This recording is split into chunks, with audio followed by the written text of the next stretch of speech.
I am old enough to have watched Pete Rose play baseball.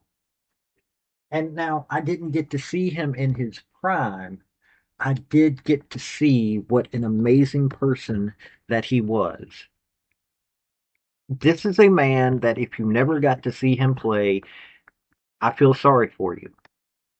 Now, I don't watch much baseball anymore. I did watch it growing up a little bit. I love playing baseball. Baseball's one of those fun sports. But what they did to Pete Rose was pathetic, in my opinion. And they are now, he is reins, they have removed him from the ineligible list. In other words, he has a shot at being able to be put in the Hall of Fame. Now, he should never have been put on the ineligible list. Oh, but he gambled while being part of the baseball team. He gambled while he was part of management. And I can guarantee you there is not a single person that will tell you that while he was management that he had them do anything but try to win the game. Major League Baseball screwed up. Now, I've got an interview here with one of his best friends, Marty Brenneman, and he called some of these games. So let's let you hear this interview. Hey folks, this is Paul with Redneck Sports. I want to thank you for viewing my video, and I want to give you one thought process. There was a famous coach at the University of Tennessee by the name of General Robert Nealon. He had 6 maxims, but number 2 maxim is what everybody should apply to their life. Play for and make the breaks. When one comes your way, score. That's how to live your life right there. Yeah, good evening, Charlie. Obviously, a lot of emotions this afternoon. The news just came down. You were a close friend of Pete's. What's the reaction tonight? Well, I can't say I'm surprised because I had a feeling something was going to happen close to the big night at the ballpark for Pete tomorrow night. So it did not really surprise me that it happened as far as timing is concerned. I think it's great for the family. I think it's great for all of his fans. I think it really adds to tomorrow night because there will be a celebratory air about this whole thing. And the only reluctance I have is to congratulate baseball because I think they stubbed their toe in this whole thing in terms of the longevity and how long it took to finally put him in a position where he's eligible for the Baseball Hall of Fame. But at the end of the day, it's something that should have been done a long time ago, and maybe, it's better late than never. This was a conversation you had with Pete even as recently as a few months before he died. What did he think about all this? Well, it was important to him that it happened for his family, because I think, quite honestly, that Pete had come to the realization that if it was ever going to happen, it was not going to happen until after he passed away. Which I've been saying for the last 5 or 6 years to every group that I've ever spoken to. I don't know whether it was a conscious meeting of people that said we're not going to let him in, if ever, until after he's gone, or it's just something that played out the way it did. But I find it very interesting that all of a sudden, within a matter of weeks after Pete Rose has passed away, that now it's going to come to fruition that he's going to be eligible to be voted on by the baseball writers. And for those who don't understand the process, this is not an automatic bid for Cooperstown. Correct. This is now putting him off the ineligible list. If you were his family, you told me you'd say maybe thanks, but no thanks. That's what I do. But again, and when I say that, I don't want people to take it the wrong way. It's easy for me to say that because I'm not a part of the decision-making process. But the fact that they did what they did, they meaning baseball, and a guy who I'm not a big fan of to begin with, Rob Manfred, I just think it's unconscionable that they are so transparent that they go years and years and years, and within a matter of weeks, all of a sudden, everything's right with the world. I don't buy into that.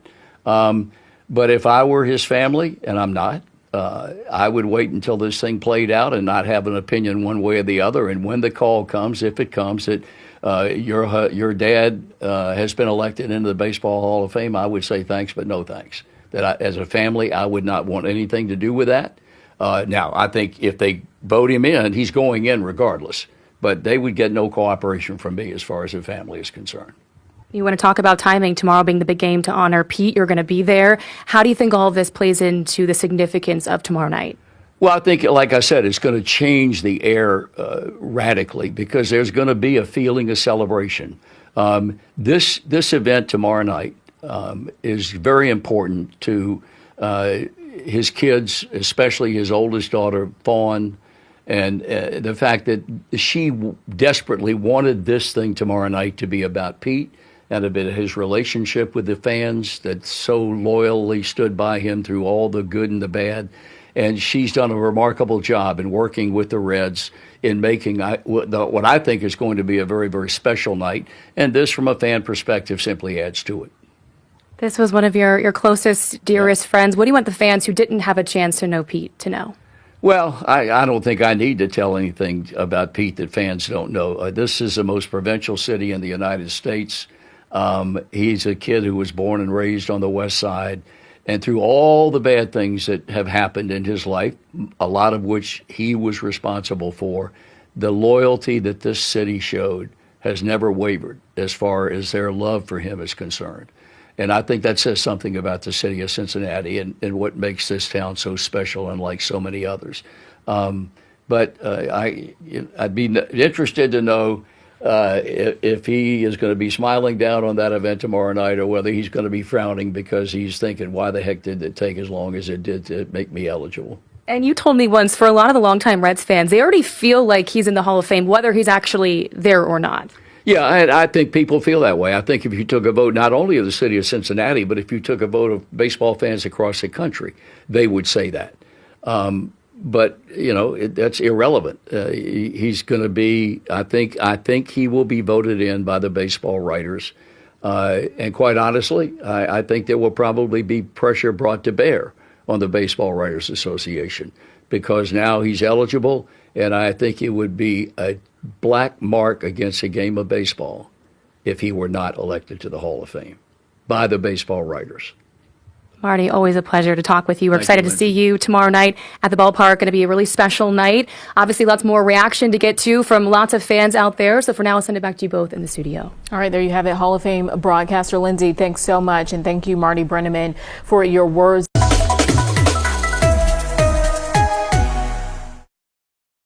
Now, if you don't know who Pete Rose is, he's the all-time leader in hits. And he wasn't juicing.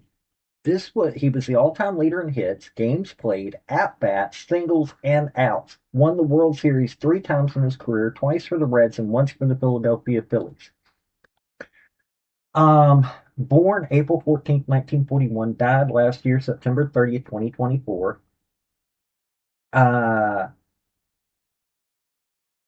Played for the Reds, Expos, Phillies, and Reds again. Was nicknamed Charlie Hustle. He played Major League Baseball from 1963 to 1986. Think about that, 23 years. Was prominently as a member of the Reds lineup, known as the Big Red Machine for their dominance of the National League in the 1970s. This man was not juicing. This man got out there and played. He did so in a way that caused people who didn't even pay that much attention to baseball to get angry that they had ruled him ineligible to be able to go into the Hall of Fame. It was pathetic that they did this. Well, because he passed away, they've now said, okay, it's fine for him to go in the Hall of Fame. He better go in the Hall of Fame because this man deserves it. He deserved it decades ago. That he didn't, still, it angers me. But hey, that's these empty suits that have no idea what they're doing that made this ruling. This has been Paul with Redneck Sports. Y'all have a good day now. Bye. I want to thank you for watching my video. And if you like what you saw, like, subscribe, and comment. Y'all have a good day now.